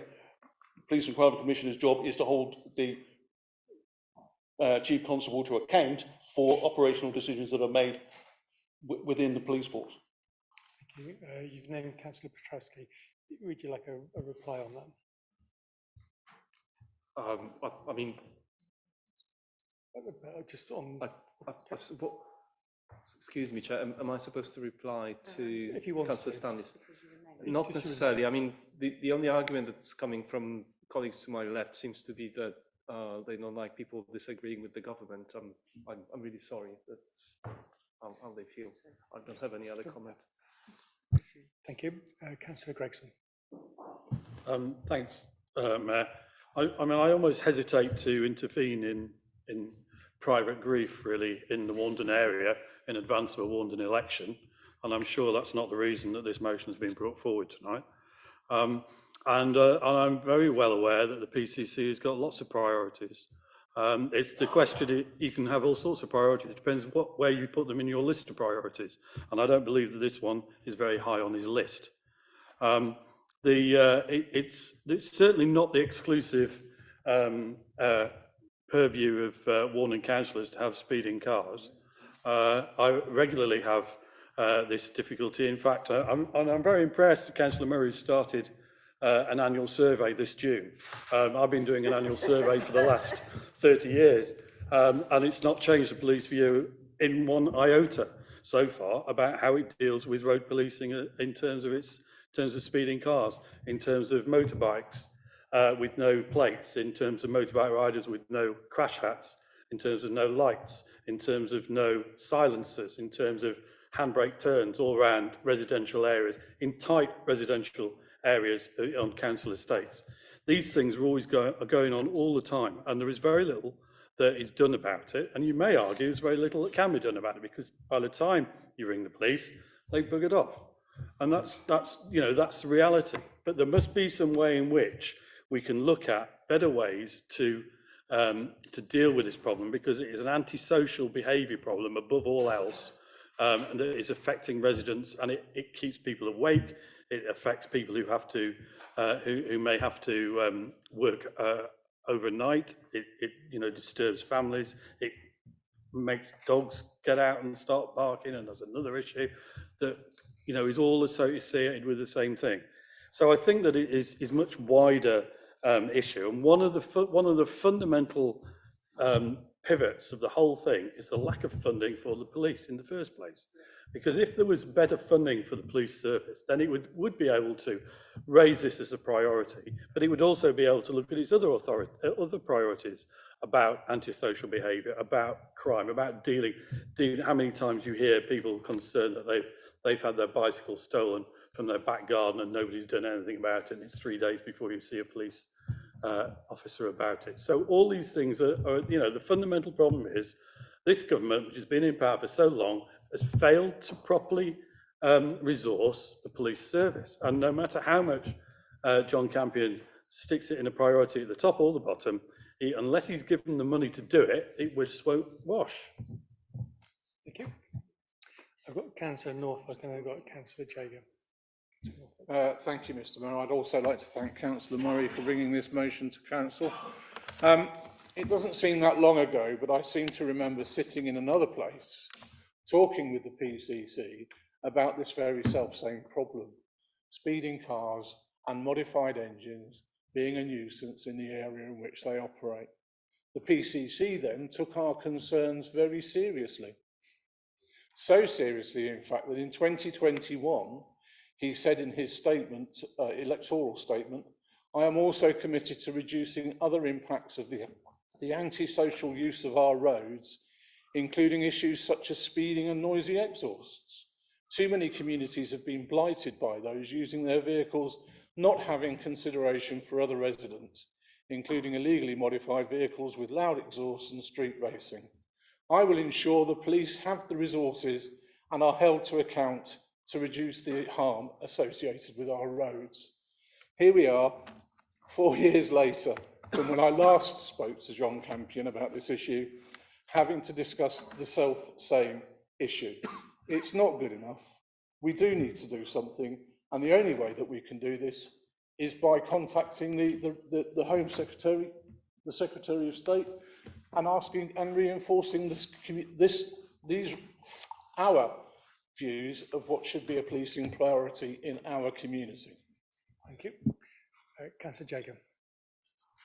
Thank you, Mayor. I'd like to just highlight that when we were doing some research on the action that is actually taking place, we came across something that it is being done by the Crime Commissioner. What is the position of me showing a photograph? I have it on my laptop. Is that something I can do, or? No. Okay, I'll just describe it. But this photograph shows the Crime Commissioner with an army of little cardboard police officers cut out to get people to slow down. And this image for me summarizes the state of our police force. We've reduced them to cardboard cutouts. And one of the stories was that one of them got run over. So actually, he's not even that effective. So I'm not really sure what to say about that. Thank you. Okay, if there are no other speakers, I'm allowed. Oh, sorry, Councillor Cochrane. Thank you, Mayor. I'll just be very brief. Just to reiterate what other people have said, that that this kind of behaviour is a major issue for residents in St Peter's, my area, and to just expand on what others have said. People have mentioned accident data and things like that, which one of the problems that we have is that accidents occur. Unless there's somebody seriously injured, the police will not come, they will not record it, and therefore it doesn't go onto the county highways database of accidents in the area, and so no change occurs. And this is just, it's clearly a fault of the system that the police are under-resourced and can't respond even if somebody is injured unless they're seriously injured, and that's skewing the information that the highways are using to decide which areas to prioritise speed cameras and safety measures. Thank you. Councillor Petrosky. Make Just it very, very, very, very very, quick. very briefly, Chair. I mean, one thing which sort of dawns on me as we are sitting and talking about this is I believe that by one party, Conservative Party, all the other political parties are in favour of abolishing the Office of Police and Crime Commissioner because it's useless. I mean, I think it should be put on record. Thank you. Thank you. Right, so I think it's opportunity now for Councillor Murray to summarise, then we'll go to the vote. Thank you, Mayor.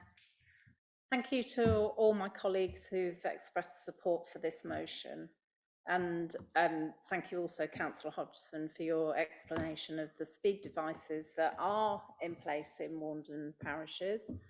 And they are effective. They're when I see them, I love to make sure that, I mean, I'd always drive obviously within the speed limit, but I like getting smiley faces and green lights to tell me that I'm abiding by the law.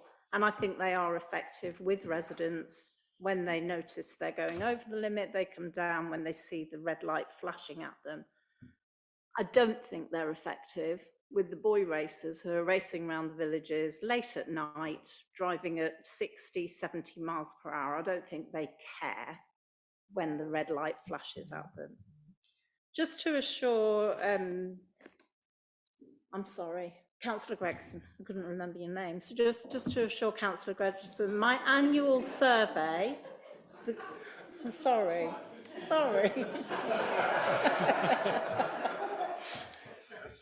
Just to reassure you, my annual survey, the clue is in the name. It happens every year. I just wanted to state that it was started in June this year because it was not a political stunt in view of the by-election.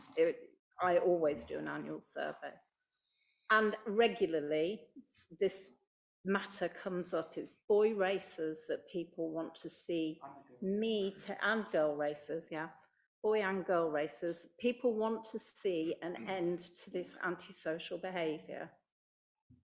And that's why I'm bringing this motion this evening, and I hope you will support it. Thank you. Thank you. Okay, we'll move to the vote. All those in favour? All those against? Any abstentions? Thank you. Okay, that motion is carried. Thank you very much. We're now at the end of all the motions. Wow, what time is it? Do you want a break? Yeah, is it feeling? Yeah, 10 okay, minutes. 10 minutes, but let's try and keep it really short, literally 10 minutes. What time?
Fine.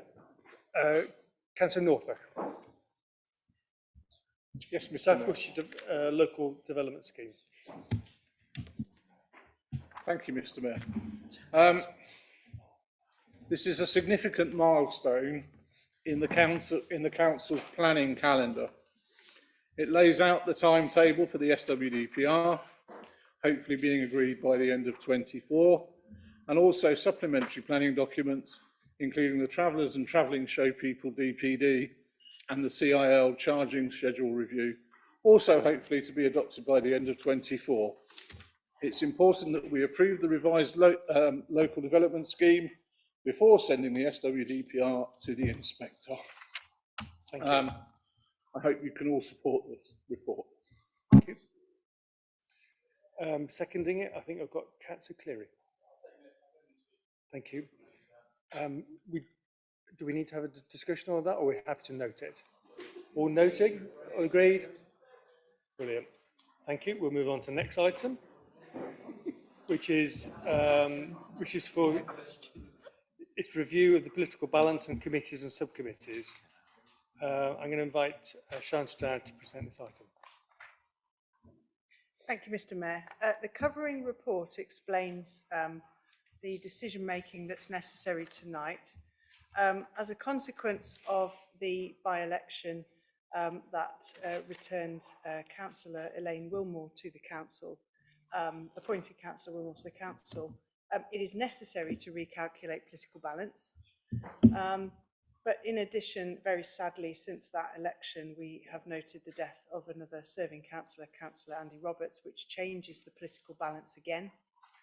And therefore, there is another by-election pending. What the covering report does is explain that if the council chooses to give effect to, obviously, the change of political balance resulting in Councillor Wilmore's election, but effectively attempt to hold open Councillor Roberts' seat, then if that's what the council wish to do, in other words, maintain a position as if we still have 35 councillors until the by-election, then you must all vote for that proposal, or at least nobody vote against it. So that is your table 1 option. And that is because the political balance rules require that the council ordinarily appoints according to political balance, which would be 34 councillors, your table 2. So hopefully you'll see from the covering report what we're saying is it's obviously a matter for members to choose how to make those appointments, but the politically balanced option is table 2, which is 34 councillors. If you wish to hold open the seat vacated by Councillor Roberts until after the forthcoming by-election, when of course you will have to recalculate political balance then you vote for table 1. If any councillor votes against table 1, then we must return to table 2. I hope that's clear. Okay. So I think we'll move straight to the vote on all those in favour of table 1. Please put your hand up.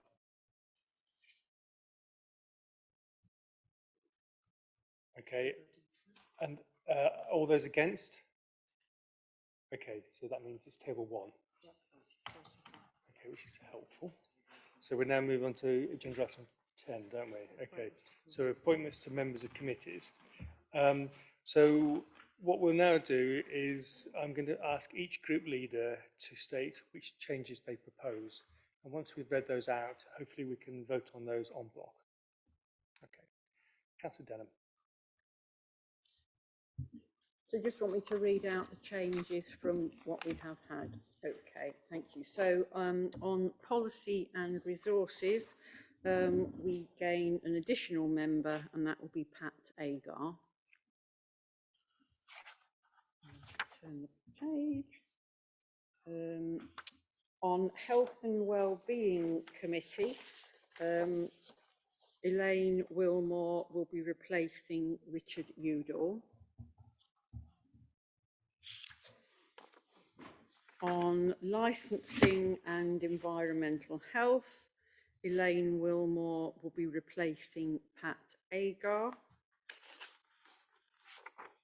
And we have an additional place on standards, and that will be Richard Udall. Thank you.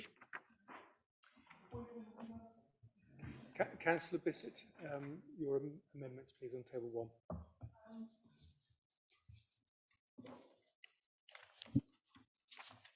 On Health and Wellbeing Committee, Louis Stephen will no longer sit on that committee.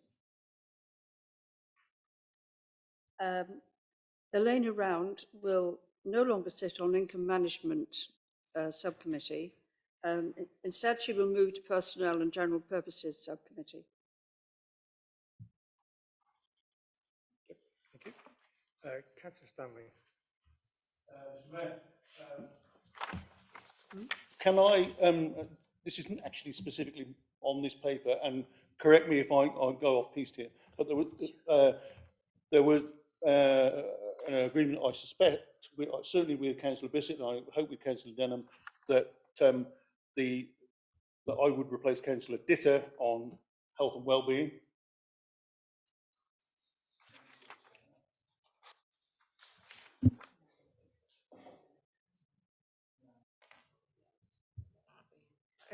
Councillor Stanley, it's a matter for you, but you have an additional place on health and wellbeing you can take up.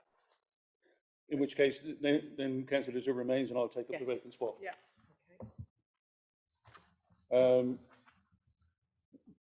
We lose a place on P&GP, and that will be Councillor Geraghty. And Sean, is there anything I've missed? Not unless there are any other changes you wish to make as well, Councillor. No, that's Stanley. absolutely fine. Thank you. Thank you. Councillor Alcott.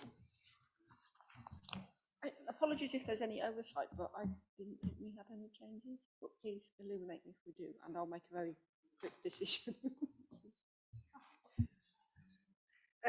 Councillor Alcott, on the basis of the 35 table, you've got to take one appointment from Liberal Democrats from Policy and Resources Committee, but you can appoint one Liberal Democrat to Income Management. So in terms of the table and the highlights. Thank you. Yeah, I'd like to move Councillor Murray from P&R to P&GP into management. Okay. Income Management. And were there any other changes you wish to make as well, Councillor Alcott? No, thank you.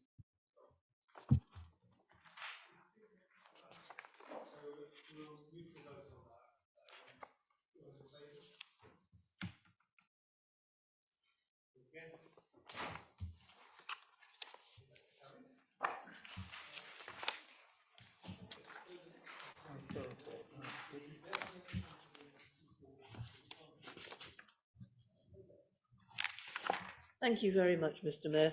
I won't read the report out. I know time is getting on, so I hope I can take that as read, but I do have 1 or 2 updates to it, if that's okay. I do attend the Armed Forces Covenant Partnership pretty regularly.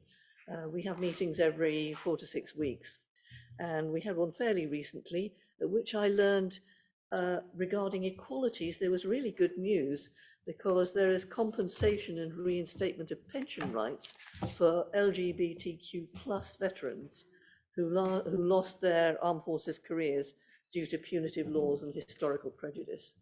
And the government has listened to AFCP members and to veterans in this situation, so that's really good news. There is also Dr. Leach, who is himself an armed forces veteran and works in the county. He will be attending a mini conference that I'm holding on Saturday morning, and he has been working hard to with GPs to raise veteran awareness, and GPs have been able to gain accreditation, when they've completed certain actions in that regard. So that's, I think, about 75% of GPs have already signed up. So this is really good news across the county and in the city. I attended a small commemoration in Gallivelt Park on Saturday morning. That was really to commemorate those who'd fallen in conflicts other than the world wars. So those who'd served in the Falklands, in Cyprus, in Malaysia, various conflicts like that. So it was rather wonderful, and you know, I do try to attend these occasions and be supportive and represent the city on those occasions. I'm holding a mini conference on Saturday morning, which is for the armed forces and veterans, local veterans. The RAF is coming for the first time. They've never engaged before, so I'm really rather pleased with that. We have the Veterans Breakfast Club are turning up as well, and the members of the British Legion, the Royal British Legion, will be coming. We have a range of speakers. If anyone would like to know more, I'm happy to talk to you afterwards. Do come along if you'd like to. Oh, the one thing I haven't said, there is to be an e-learning module which should have been available this month from the AFCP. I'm not sure if it is yet, I must catch up with that, but it will help councils to be more veteran aware and to integrate what that means into our policies. And that will particularly, I think, apply to things like homelessness and housing. So I will follow that up and ensure that you know when it's operational. Thank you. Thank you. Open the floor now. I've got Councillor Goodall. Thank you, Mr. Mayor. I'll be as brief as I can. I'd like to thank Councillor Agar for her report, and she clearly does a lot to help service veterans around the city, so I thank her for what she does. I would just like to make a couple of points. First of all, I'd like to thank her for her attendance at the MECO Memorial unveiling last month, and it's something which we should be aware of. Is next week is the 83rd anniversary actually of the MECO bombing, so it was very timely. I do wonder if there's any comments you would like to make about the work she does to support veterans who served on the home front, including those civilians who support the military in conflict zones, whether they are covered in the kind of work she does. Increasingly so, more civilians are going to conflict zones.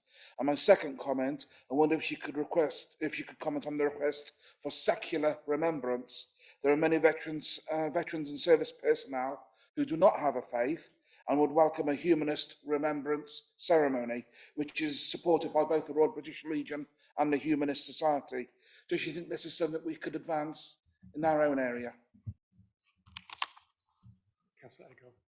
Thank you for your question and your kind remarks. I will certainly raise the issue of those who do not have a faith and wish to commemorate with the AFCP and with veterans as well. Is something I dare say I can raise on Saturday morning. And the one thing I didn't say is I really ought to thank our own Rob McCarthy and Claire Chaplin for their support in getting this mini conference together. Thank you.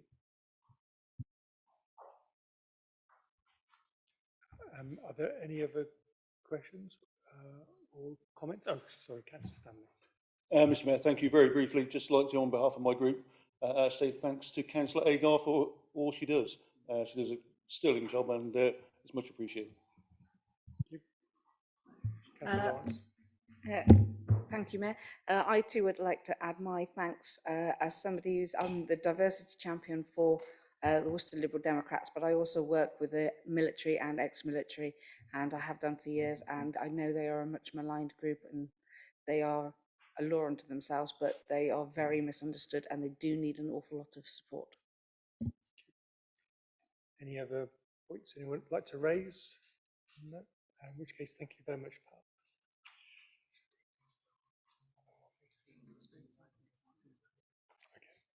Okay. Right, we're now moving on to the referral reports, I think. So the first item for referral is from the Communities Committee, and that is for Councillor Riaz. Thank you, Mr. Mayor. This is a referral report regarding the draft Worcestershire housing strategy.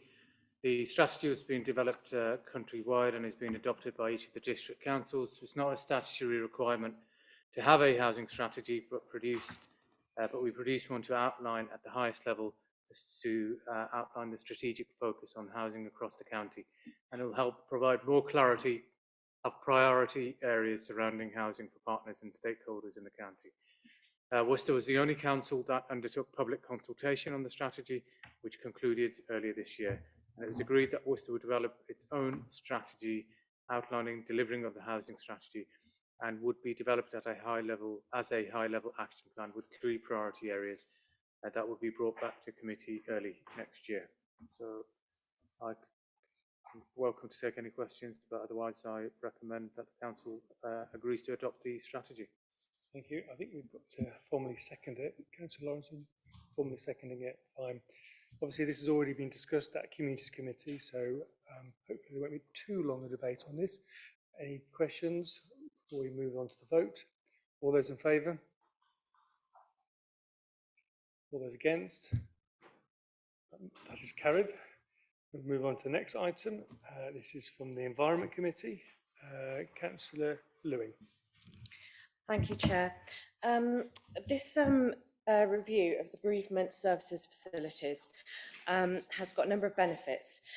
We looked at options of improvements to the building to improve the attraction of the service for users, making it easier for people to come to the building and to have a better frontage and appearance.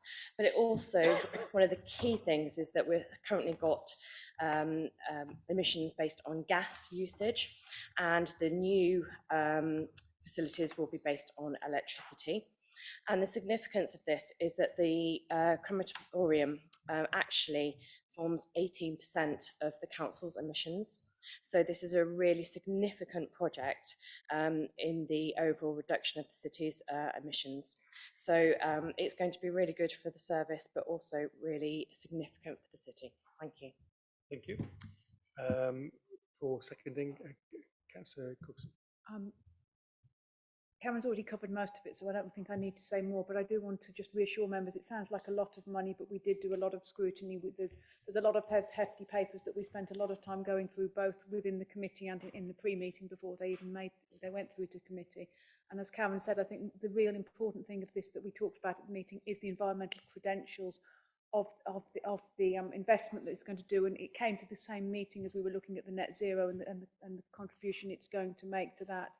And it was also very positive that we're hoping that the green credentials, the environmental factors, will encourage more people to actually use Ashwood Cemetery as a selling point as well. So it should increase the actual money that we make that way. So it sounds like a lot of money, but we did do a lot of scrutiny, and actually we do really believe it will make that big difference, and the environmental credentials of this project are significant. Thank you. Does anybody want to ask a question? If not, we're going to move straight to the vote. All those in favour? Oh, Java. Sorry, Mr. Mayor, thank you for that. It's not a question, but a comment more than anything. Recently in the weekly information pack, I think it was recognised that the bereavement services won 2 awards in terms of that, although not directly related to that, but I'd like to pass on the thanks of the bereavement services team in the excellent work that they're doing. Thank you. Okay, so we'll move to the vote. All those in favour? All those against? Okay, that referral report is carried. The next item is the medium-term financial plan progress update. I'm looking for a proposer for this. I'm looking to either Councillor Denham or Councillor Bissett. Either you, Councillor Bissett. Thank you, Mr. Mayor. This referral report is about one thing only, which is making an adjustment to the capital programme of £710,240 to enable progress on energy cost reduction works and council assets. The council assets in question are Purdiswell Leisure Centre and St Martin's Car Park. The aim is to put solar panels on the leisure centre and to add to the existing solar panels already on St Martin's Car Park. There's obviously an awful lot of work involved in this, and it costs money, but in the long run, it will save us money if we spend this capital amount now. So I'm asking the council to vote for the recommendation. Thank you. Do I have a seconder? Councillor Denham. Yes, as Vice Chair of Policy and Resources, I'm very happy to second this. It is a bit of a puzzle, the fact that the Chair of the committee's not prepared to support the democratic decision-making of the committee, but we do believe in investing in reducing energy costs. It will have a payback period, a positive payback period for the council, as well as a significant contribution to reducing carbon use within the city. Would anyone like to speak on this referral report briefly? No, in which case we'll move straight to the vote. All those in favour? All those against? Okay, I think there's no abstentions. It's late. Okay. Next item is referral report. Again, for Policy and Resources. This is the Treasury Management Annual Report. Councillor Stanley. Mayor, happy to move the report, note the details, and it's been passed back to full council for information. Thank you. Thank you. Have someone second that? Okay, Councillor Bissett. Yes, I'm very happy to second that. Thank you. Are there any questions on that? No, in which case we'll move straight to the vote. All those in favour? Anyone against? That's carried then. Thank you. Right. So we're on to reports from the joint leaders. So I'm going to ask, are there any last minute things you'd like to raise? No. I think we've had a long enough evening already. And there are no exempt items, so I think this is the end of the meeting. So thank you very much. Thanks for bearing with us, and see you next time. Thank you.